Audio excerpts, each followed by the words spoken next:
All right, I think we are live. Can you hear me? I cannot hear me.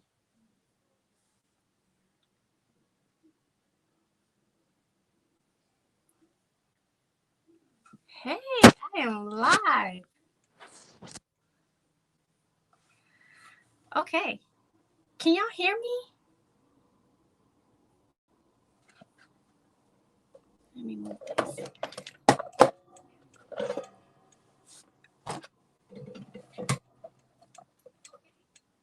Can y'all hear me? Let me move this. I don't know if y'all can hear me.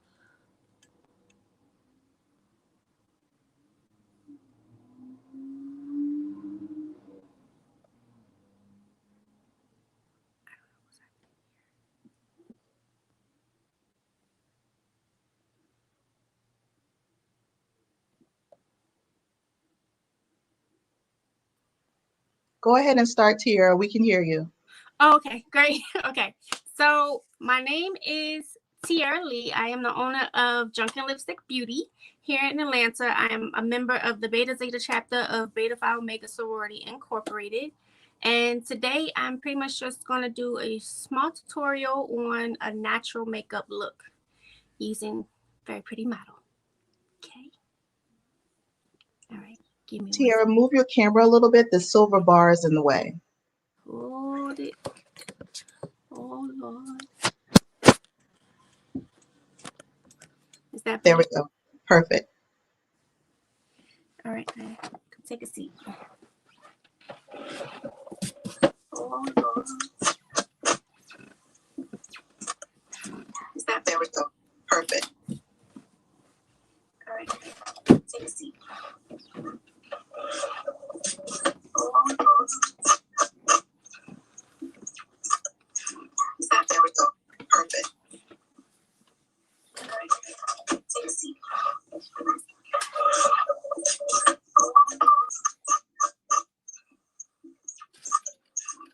There we go.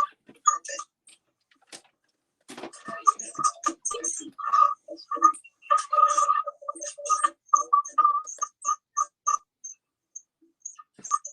Thank you.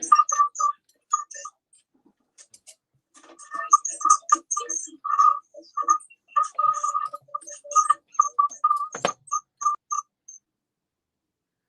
I think that's better. All right. So I'm going to start out by doing her brows. They're kind of sparse, but they have a definite shape here. So I'm just going to fill it in with my, what is this, Benefit Cosmetics Precisely My Brow. I think the color is 4.5, just to give her some shape and definition.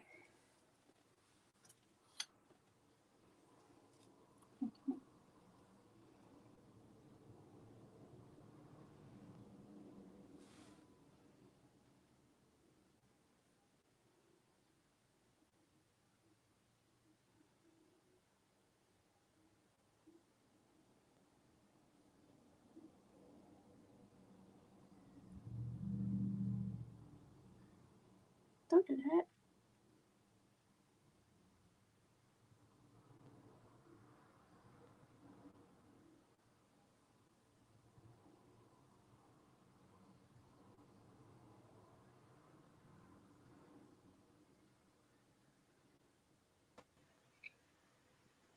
So, Tiara, Yes, ma'am. how did you get started in makeup? It's always been a passion of mine. I've been playing in lip gloss and everybody else's makeup since I was knee high to a grasshopper. I put lipstick on my eyelids, my cheekbones, anything that would give me a pop of color when I was a kid, since I was too young to actually go out and buy anything of my own. And my parents wouldn't let me. So it just grew from something I liked doing to something I love doing, and then something I like doing on other people. And I realized I like doing it on other people more than I like doing it on myself. What would you say has been your most fulfilling moment in doing someone's makeup? Um, Usually when they say, "Oh my God, is that me?" And I go, "Yeah, girl, it was there the whole time." But for me, is makeup is not just an accent. Sometimes it's a self-esteem booster. And I love it when they get up out my chair and they go, "Oh my God, I feel like $1,000,000. I'm gonna go and take on the world." Something that they didn't walk in, that feeling they didn't walk in with. So I like for them to walk out with it. Okay, so if you're doing someone's makeup who has problem skin, whether that is excessively dry, excessively oily, maybe some blemishes, what would be some good advice you would give to them as a foundation for good makeup? Skincare, proper skincare. If they're having issues with their skin, you have to start with the skin. Makeup is only going to cover up and then sometimes it's going to accentuate those issues. So if you're excessively dry, you want to work on adding hydration to the skin, whether it be oil hydration or or water hydration. A lot of times people will walk around thinking that they have dry skin when they're really just dehydrated. They're either not getting enough water intake and it's showing through their skin, or they have some damage to their skin barrier, which is causing excess water loss. So sometimes it's not dry, it's just dehydrated. You just need to add that water hydration back. If it's excess oil, you have to find a balance for that oil. And a lot of times we have an overproduction of oil because of the lack of water or the lack of oil, um, a lack of balance. Our skin needs balance. It needs a water balance and an oil balance. And if you lack either, it'll show. So you just have to figure out what the root cause is. Either get you an esthetician, talk to your dermatologist, and find out what your root cause is and work on that first. But in the meantime, if there's something present, we'll just work on covering up with primers or concealers. They're too red. We'll use a green concealer to mask it. If they have texture, there's not much that we can do with texture. It's going to be there, but we can mask it as best as possible with a good primer. Someone commented and said, I love it was there the whole time. Do you find that a lot of women use makeup as a confidence booster that kind of draws out those inner powerful beings? I do. I find that most people use makeup as their source of confidence. Sometimes makeup could be a good thing for that, but if you're using it as a crutch, then that's a problem. You have to find that boost outside of that makeup in order for it to be lasting. Otherwise, you'll be wearing makeup every day and scared to walk out the house with it. Right. Also, there's a question here from Opal Harris. Hey, Opal, a lot of us have this issue. How do you match your skin with products? Whew, that's a rabbit hole. So when it comes to matching your skin with like the right foundation color or the right concealer or even the right brow color, it's all about knowing what your undertones are, not just what color you are. Like for her, she's more yellow, a little bit olive even. So if I want to put on a foundation that had red undertones, it would stick out like a sore thumb because it might be her color, but it's the wrong undertone. So you have to get matched by a professional at best, unless you really know the color wheel. Right. But getting that undertone is the most important part. You can have your color down pat, but if that undertone is off, your whole makeup is going to look off.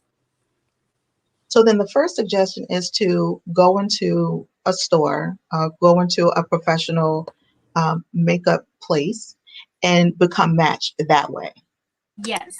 A lot of times they have even machines now like Sephora, you can get matched. Some of the drugstores, you can get matched. Um, but they pretty much they have a machine that will scan your skin and look for those different undertones in your skin. They may be off by one or two shades, but the undertone is usually spot on. And they can give you a list of brands that have relevant colors to your shade and your tone. So, and a lot of times if you have found your, say you use Maybelline and you found the perfect shade in that tone, but you're tired of using Maybelline, there's websites out there like Find My Shade, or different Sephora website has an option for you to type in the shade that matches you perfectly in this brand and will give you a comparable color in a whole nother brand. So NARS, Juvia's Place, Anastasia, all of them, you can find your shade just by having one shade if you get matched properly. That's good to know. And you said that's called Find My Shade? Yep.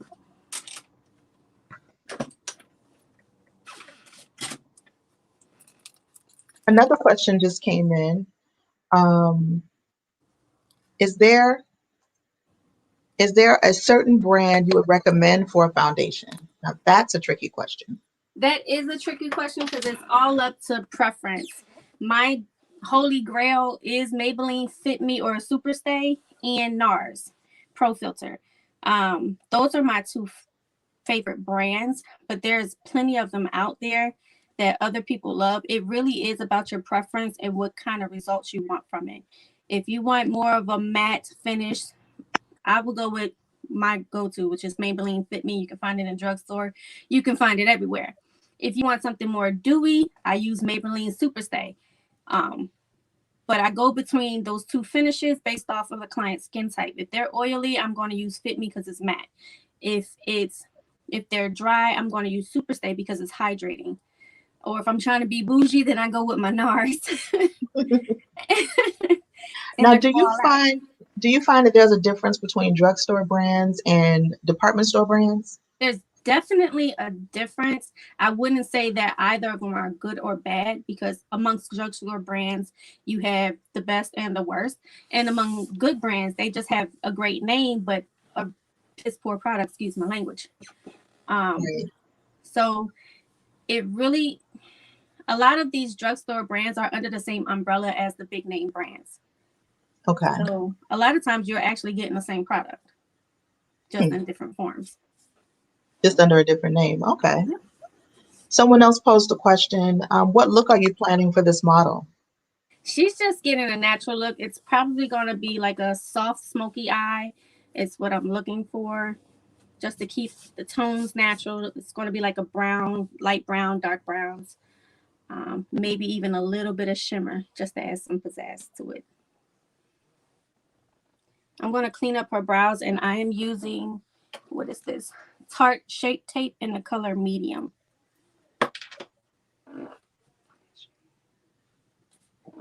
Now, you are currently in Atlanta, Georgia, correct? Correct. And how long have you been a member of Beta Phi Omega Sorority Incorporated? What is this, 2021? 8 years? 8 years. Wow. You're a seasoned member. You can say that. Or I'm just old. I like seasoning better. Another question just came in. Is it ever okay to not wash your face overnight, to sleep in your makeup? I know I'm guilty of that. It is never on any day, any time, any hour, on any respective occasion, okay for you to sleep in your makeup. Never. It is never okay. It's never a good idea. Not today, not next Not week, not ever. not 2 weeks on Thursday. Never. Nope. When you think about it, just know what's wrong and slap yourself on the hand. Don't do that. Another What? question. What is your go-to concealer? Whew, I have a few loves. I do like this Tarte Shape Tape. It is my go-to. It is my bread and butter. That's my baby. But I also like the e.l.f. Camo Concealer, especially since I can catch that on the fly if I run out. The 16-hour wear, not the other one. I don't even know what the other one is because I don't like it. But it's the 16-hour one. Those are my go-tos. If I'm not trying to use a concealer, traditional concealer, I will use a P. Louise base Okay. as a concealer. But those take a little bit more work to dry down, whereas your typical concealer will dry down pretty quickly. Now, what do you find are some of your biggest challenges when it comes to doing makeup for other people? Like, is it requests to do a particular eye? Are they bringing in a picture of a magazine and saying, I want this look? Or is it trying to create a face, a makeup face to match their actual face? That is um that's actually one of the biggest challenges because they'll come in with this idea of what they want to have but don't have the eye shape for it, and you have to find the best way to give them what they want, just with what they want, but the way that they can receive it. No two eye shapes are ever really the same. They come close. So if you want something, but you want like a really sharp cut crease, but you have protruding eyes, it's going to take a little bit more work so that that doesn't get lost in that extra skin in the background. Or you have hooded eyes and that cut crease, you don't want to get lost in that extra skin. It's really difficult trying to put something on somebody that's on a small eye person and give that same look to a protruding eye person. It poses a problem. But the biggest problem is that, and that is explaining that to the client because they had their heart set on this really This sharp particular cut look, crease yeah. and they can't really get it that way. You can give it to them, it's just going to be different, more adjusted to their face shape and their eye shape. I see. Another question, what's the difference or advantages of using a powder versus a liquid foundation? That's a good one. Um, Powders are, in my experience and my preference, powders are more geared towards oily people because it helps keep them dried down so that they don't turn into a disco ball an hour later. Right. Whereas liquid foundations typically have those hydrating boosts in there that adds to the oil or their oil base. Now there are definitely water-based products out there, but most of them are oil-based and they add to that oil and it creates a bigger problem. Whereas the powdered ones are powdered, so it helps you stay dry. Do you find that climate plays a part in your makeup and foundation as well? Definitely. Because it plays a role in how your skin acts. I So see. if you're in a more humid climate, you're more likely going to be more oily. Right. If your climate is drier, especially in the wintertime when we get winter chafed and stuff like that, your skin is dried down a little bit more. So the climate definitely plays a major role, almost like when you're cooking. Right. Jesse has a question. What's the difference between a base and a concealer? The consistency, really. They're sold as two different things, but consistent concealers are typically thicker and dry down faster, whereas bases are thinner and give you more playtime. So with bases, you have more room to blend. Whereas if I decided to put concealer under her brow and leave it here and walk away and try to do this one, it will dry down exactly the way I left it and be harder to blend out later. Whereas if I use the base, I would have some time to go between both eyes and still be able to blend them out like I should. Hmm, I didn't know that. So when you're doing an original face, like if you meet someone and they're asking you to just do what you do, where do you find your inspiration? Um, so I'm extra.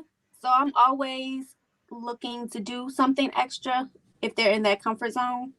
But if they don't really have an idea, I will pull up a picture, maybe on Instagram, Pinterest, something like that, just to ask them where they're leaning towards. Because a lot of times they'll say, I don't know. And then you do something and like, yeah, I didn't really want all of that. Or was making more of that, but they didn't actually say it. So it's easier to just ask questions instead of assuming because I can get real extra real quick. Nico has a question. As a newly licensed esthetician, what advice do you what advice do you give your clients that you may not have previously? Wash your face. Wash your face as many times. So wash your Before face. you Use come. sunblocks. Use sunblock. Wash your face before you come. Don't sleep in your makeup. Don't use extra oily products. They will clog your pores. Don't use milk of magnesia. Don't. Milk of magnesia. Yes, that has become a really hazardous fad or trend rather, amongst the makeup world, where they're putting using milk of magnesia on the face because it helps dry you down and keep you from getting oily, which it does. It definitely helps. However, it also has chemicals in there that clogs the pores and damages your skin barrier.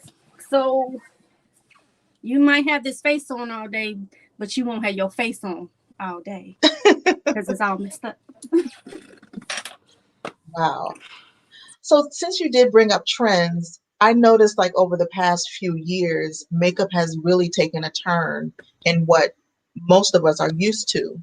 Makeup has become almost masks at some point. Are there some trends that are going on now other than the milk of magnesia that you're praising or that you're worried about? I can't say besides the milk of magnesia that there's anything too much that I'm worried about. I'm just really glad that we're out of that thin brow phase. It was really scary for a while.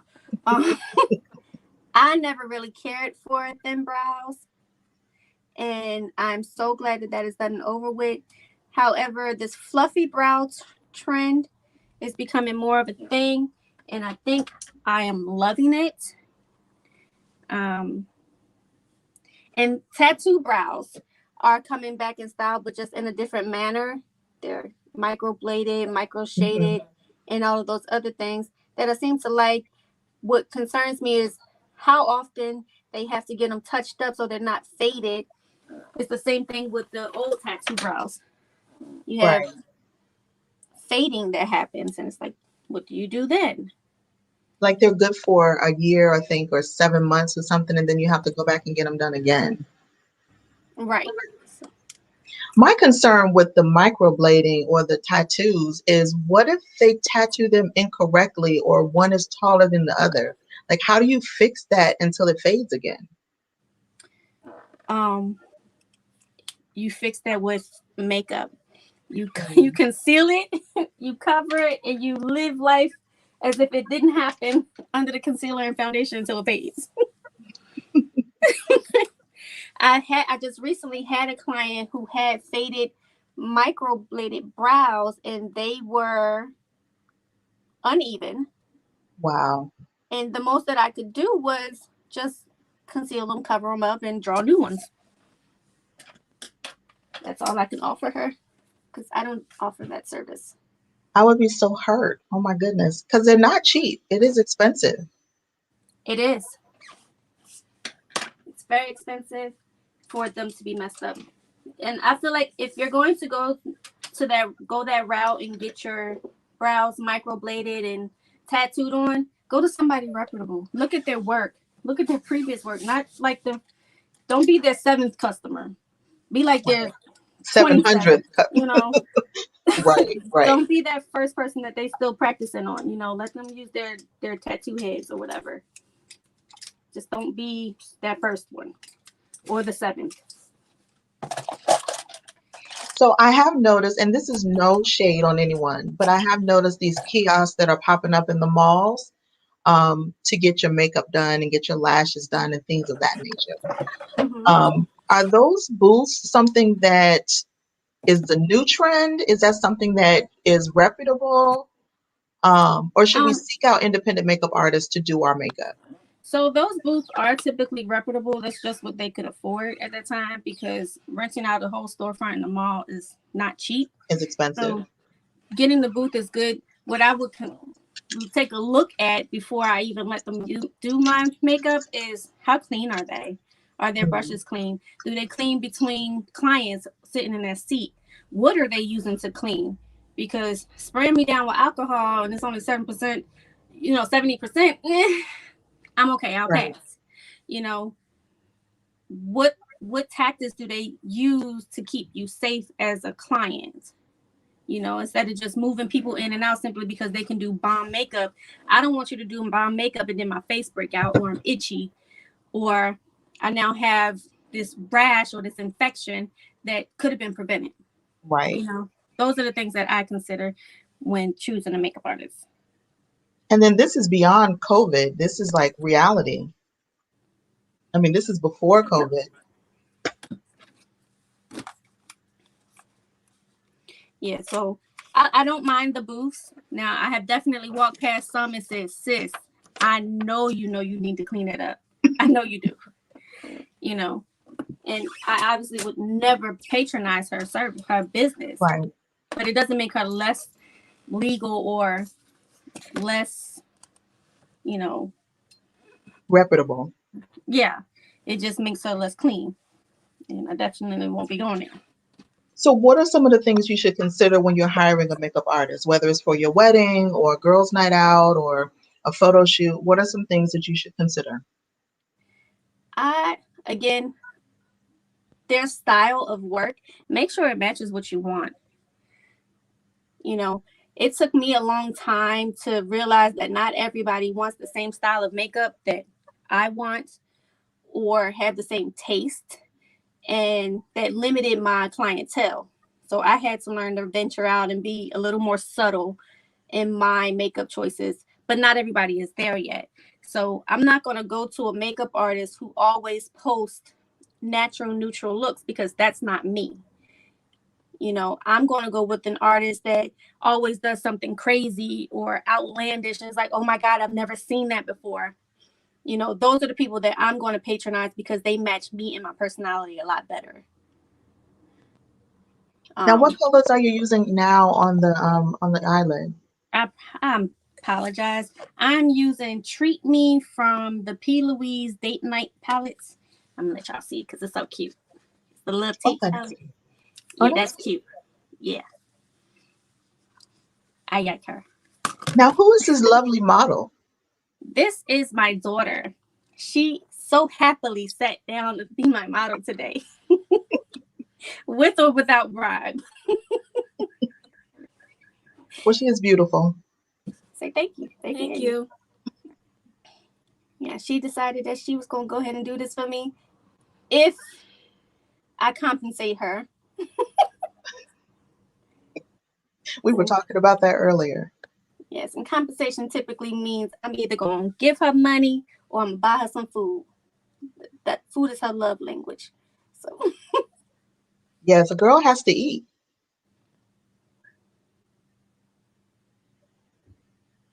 yeah, she knows how to.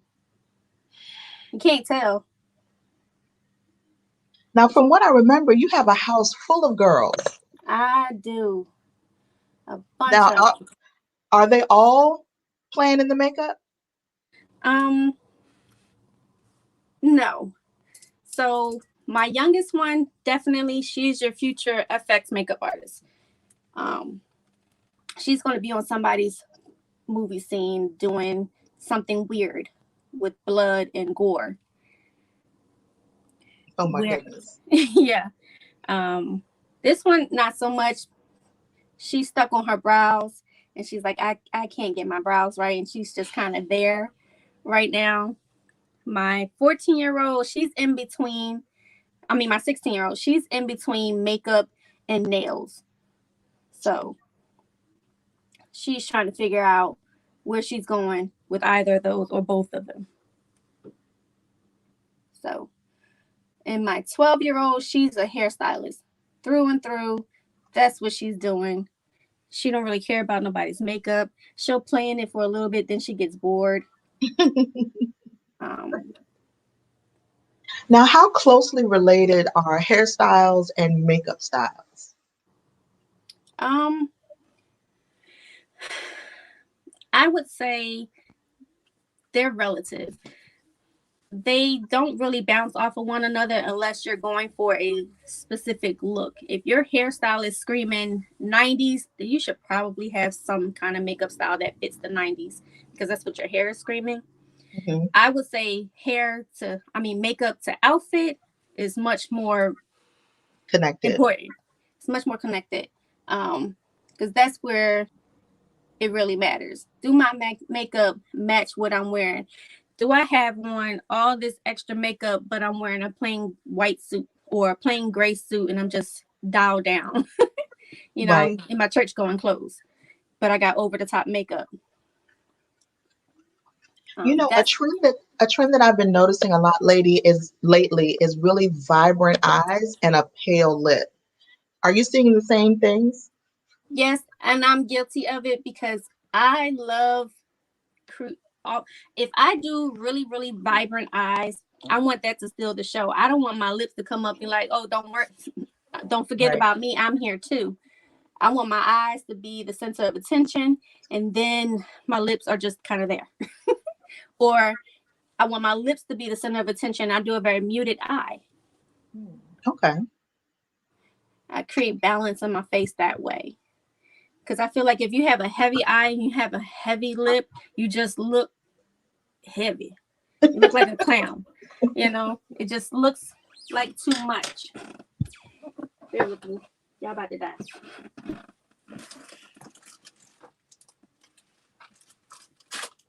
Naya, do you have a longer charger than me? I think so. Don't worry about it. I use this one to make it work. I think. Or not. Want to go get my charger?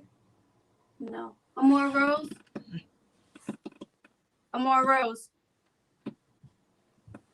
Can you bring my clear bag upstairs, please? Can you bring my clear bag upstairs, please? I appreciate you. Thank you. All right. Let's blend you out. I am going to use Reservations from that same palette, this one here, to blend that out.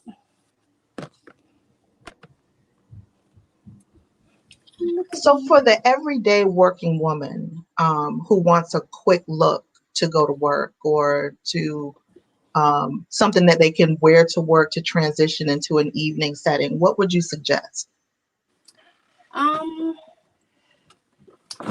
I would do that's relative, but I would do no eyeshadow and maybe mascara during the day.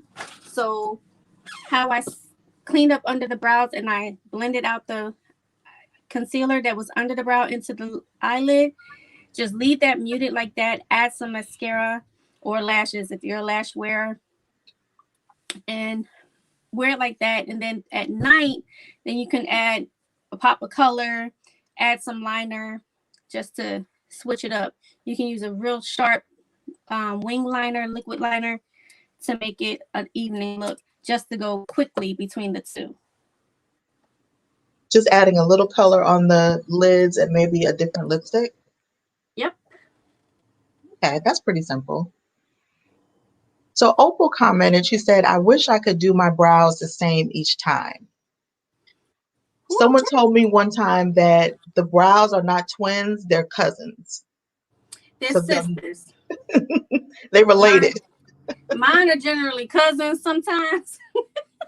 If I'm brushing, they'll turn into cousins. But they're not going to be twins. They're not going to look the same. One, because typically one brow bone is higher than the other already. So you trying to balance them out, it's going to take some time. It's going to take a little extra work and a little more patience than most of us have. So, Especially on your way to work in the rearview mirror. right. So I just maintain the knowledge that your brows will be sisters. They will almost never be twins. And if you get twins, take good pictures of them. Take pictures of the twins. Yes, take pictures because they're few and far in between. Now, someone asked, do you have a 1, 2, 3 guide or do you have a publication? I do have an ebook. It's called The Makeup Enthusiast Guide to Becoming a Makeup Artist. Even if you don't want to be a makeup artist, it definitely will teach you how to do your own eyeshadow based off of your eye shape. It does have pictures in there so you can see the different eye shape types, whether they're close together, wide set, deep set, hooded, super hooded, monolid. You have all of the examples there. I also have a pictorial in there on how to do your blends with written description on how to do the blends. And a bunch of other things, how to do your brows, 3 different brow types. But yeah, the link is in my bio.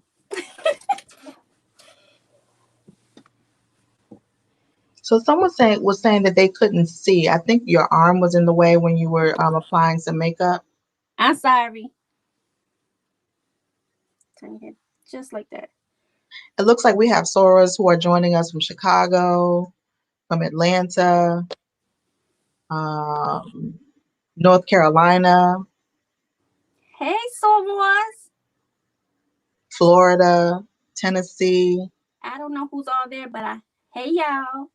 Love you. DC area. It's awesome. We have sorors all over the country. So this is really great. The makeup enthusiast guide. The Makeup Enthusiast Guide to Becoming a Makeup Artist. If you go to my Instagram bio, which is Drunken Lipstick on Instagram, you'll be able to click the link and it'll show you right, it'll be right there on that link tree.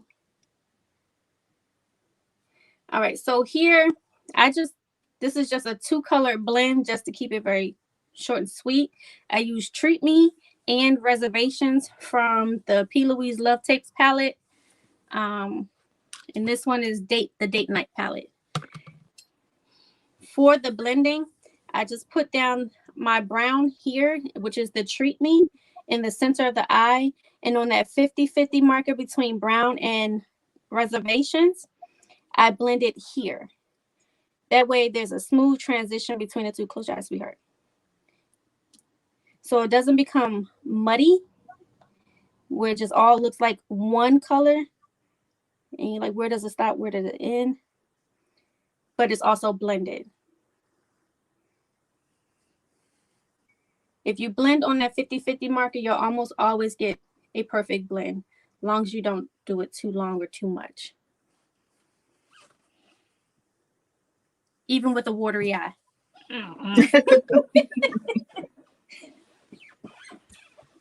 She is watery. Maya, did I take that out? Yeah, I did. So for someone who may be getting their makeup done often, even if they have the same makeup artist or switch up between a couple different artists, is there something that they should be doing as the individual on their own prior to or after leaving the makeup artist? After leaving the makeup artist, I would say the best way to upkeep your makeup is try not to sweat too much before you get to your destination, because that's the number one killer. Your makeup is all going to slide down your face, because no amount of setting powder or setting spray is going to make it permanent. So do your due diligence to try to remain cool. Don't drink too much until you get to your spot and taking all the pictures that you want to take. But before you get to your makeup artist, it is essential that you at least come with a clean face. Most of us will go and do a brief cleaning again. You know, most makeup artists are not also skincare professionals, so they're just going to wipe you off with an alcohol pad and call it a day. But if you're already dry, that could be detrimental. But yeah, at the very least, come with a clean face. If you're having any outbreaks, let your tech know, because that's something that we have to be mindful of, because we're putting our brushes to you, and then, you have an outbreak. Now I can't use that brush no more. Right. Just be mindful of the service that you're receiving, and be honest with your tech. Don't say I like this color, you don't like this color, and then talk about it later. That hurts our feelings. Right. But and try to groom yourself. Get your eyebrows done. It makes things go faster. You don't have to. We will do it at an extra fee. At least I will, at an extra fee. I will groom your brows for you. I will wax your lip for you. I will do all of those things. But if it's already done before we get here, you won't be offended when I say, what would you like me to do with this extra hair? Oh my goodness. So Opal asks, can you explain the 50-50 mark in a little more detail? Yes, ma'am, I may. So 50-50 mark, I'm going to point out on her brow, since the brow's filled in. So the brow is here, and my concealer, my base is here. Where I blend that second color in, it's going to be 50% on that brow, that edge of the brow, and 50% on that concealer. So my brush is going to run right in between the two. So it creates a blended out effect at the top of that first color and transitions into that next color without it creating that harsh line of demarcation. We've all seen it. We don't Yes, want it. that's So not a good doing it look. that way helps eliminate the possibility of doing that. And if you feel that you've added too much color to the top of that, go back in with your first color. Treat it like a ladder. Go up, go down until you're satisfied, but don't do too much and don't do too little. And too much and too little is relative. Yeah, So I guess it really depends on the person. yes, it depends from person to person how much color they want, what they like, and what they don't like. I'm sorry, I'm trying to charge you guys. So I don't need you. Did they work? Or are you charging? I don't know.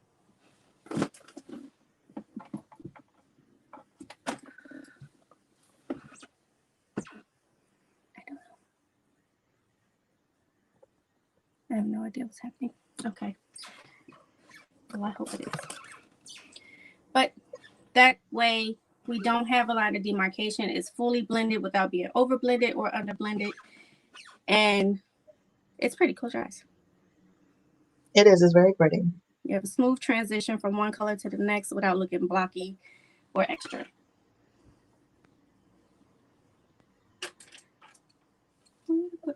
Put my brush here. I'm going to add a little bit more to this side. But you always, even when blending, whatever you do, keep your pressure lightweight. Your brush shouldn't be doing this. It should glide across the skin. If you're doing this, it's too much pressure and it's going to overblend.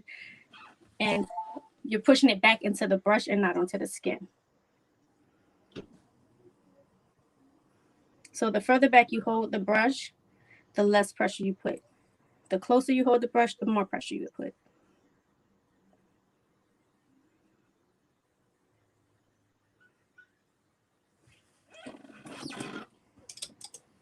All right.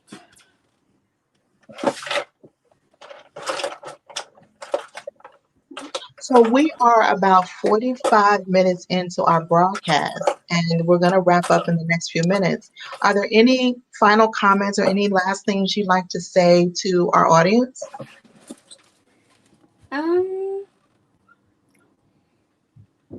Don't give up. If you're trying to do your own makeup at home, keep pushing through. Makeup is not an overnight thing. It takes time. It takes practice. It takes mess ups. So if you mess up, wipe it off. Do it again. Start over. It's okay. You know, it doesn't happen overnight. I didn't become an artist overnight. It took a lot of, oh my gosh, why does she look like that, to get to where I'm at now. So keep pushing. That bit of advice is probably something that can be applied in every aspect of your life. If it doesn't work out, wipe it off and start it all over again. Exactly. Too much work. I love it.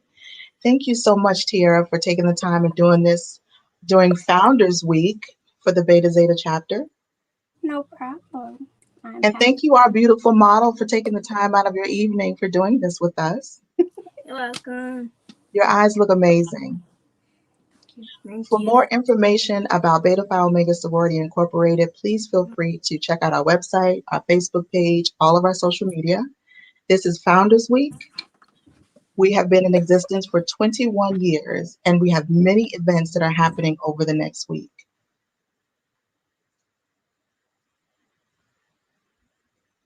Thank you for watching. Have a great evening.